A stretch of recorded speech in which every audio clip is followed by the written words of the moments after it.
Well, guys, a very short one here because the government are once again preparing to take the piss out of those who have gone along with their lunacy. You might remember them saying 2 medical treatments makes you able to go on holiday and get the freedoms back like I said that everybody loves. Shit, they even did add campaigns that got called out for its aggressive tone about this. In fact, I'm sure you'll also remember the bribes, coercion and threats involving all kinds of shit related to the young. We are actually seeing this in France right now with their Green Pass bullshit that thankfully the French people are fighting back against and in large numbers. The protests over there put us to shame as you know, and we need to pick it up as I've already said. Never mind every month, this shit needs to be every week or every day.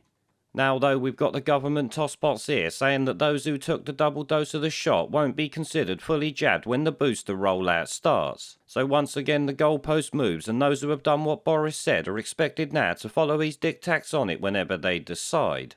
If you don't, you won't be considered one of the special class of citizen they're trying to create in this two-tier health security state that China would be proud of.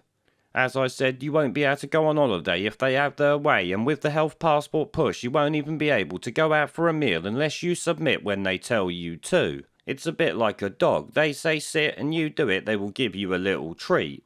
Though at this point I still think the health passport bullshit here domestically will fail because people ain't gonna go for it.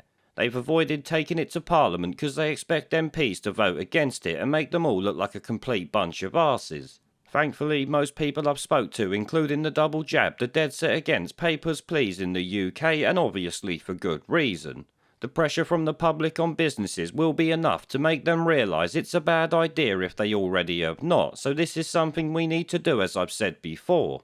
Of course here, if you ask me, the government's just taking the piss out of the people who have actually done what they said. This is obviously not shocking to me, but it's certainly going to piss off a fair few people who have gone along with it. If it doesn't, then they are definitely sheeple.